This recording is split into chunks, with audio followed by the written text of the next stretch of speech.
Aries, hi! Welcome to Mr. Queen PH. Titignan natin ang love life ninyo ngayong April 2026. Ayan, general reading. So, maaari kayong makarelate, maaari hindi. Just take what resonates. Another reminder, I will not message you or follow you to offer readings, okay, or any services. Mag-ingat kayo sa mga scammers and fake accounts. So, kung gusto nyo ng private reading, just go to my website, mrqueenph.com. Or directly na kayo mag-book sa aking calendar. Link on the description or sa comment section. Okay. So, let's see. O kaya naman, email nyo ako. mrqueenph@gmail.com. Okay, Aries, ano ba? Kumusta ang love life? Yung mga interesado sa love life. Ay, nako, oh. Nako. Dami nyo iniisip. Ano nangyari? Merong overthinking, hindi na kayo makatulog. Namimiss niyo yung ex nyo? Or merong bumabalik na person from the past or babalik ngayong April sa inyo na magpaparamdam tapos ayan na, magre-relapse ka na. Naalala mo na yung mga pinagsamahan nyo dati. Kaya lang, paano kung meron ka ng iba? 'Di ba? Ten of Swords. Ito yung ang dami nagsasabi sa'yo na, ay nako, tigilan mo na yan, Aries, wag mo nang balikan. Wag mo nang balikan. Pero parang, hindi ka sure. Kasi andun pa yung feelings mo eh. Meron ka pang feelings sa person mo from the past. Okay, tinan natin. Ano pa? Pero feeling ko to, itong pagbabalik ng person from the past is closure. Oh my God, sorry. Natawa ako dito. As in, lumabas talaga yung sabi rito.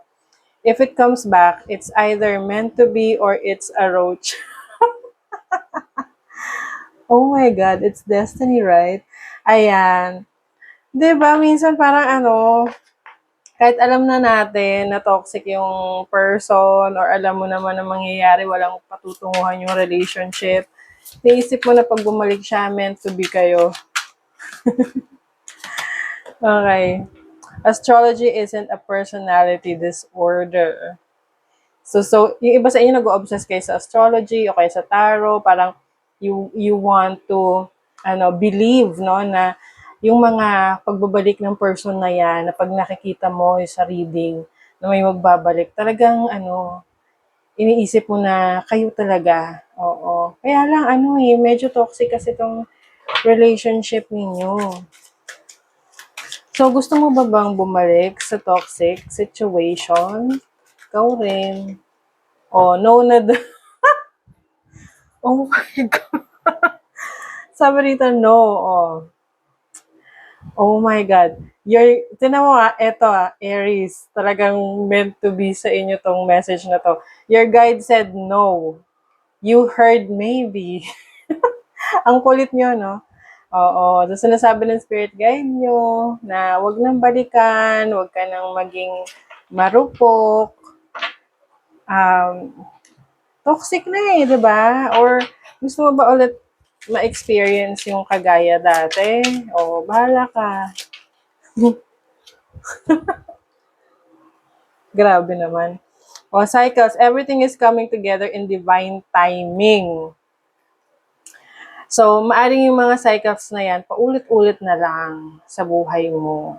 So, kung talagang kayo ay para sa isa't isa, wala namang makakapigil dyan eh. Pero kung yung cycle nyo, yung problema nyo paulit-ulit, gising-gising na. Lady Luck, fortune gives you the golden touch now. Ayan. So, kumbaga, ito yung Queen of Hearts, nasabi rito na mag-focus ka sa pagmamahal mo rin sa sarili mo. Oo. Bakit babalik-balikan mo? Ang alam mong hindi na nakakabuti sa'yo. 'Di ba? Oo. Nakakaloka. Okay. Kasi yung iba pinipilit talaga na magbabalik yung ex. O, tapos pag bumalik nga, akala may pagbabago. Ang dalang nun. Oo, madalang yung merong pagbabago talaga. Minsan nga, mas lumala pa eh. Oh, mag-decide ka na daw. Sometimes, the best decision is no decision at all. O, wag ka muna mag-decide ngayon, ngayong April. Pagmasdan mo muna.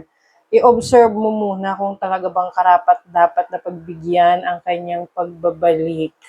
Okay? So, that is your reading, Aries. Thank you so much. See you again.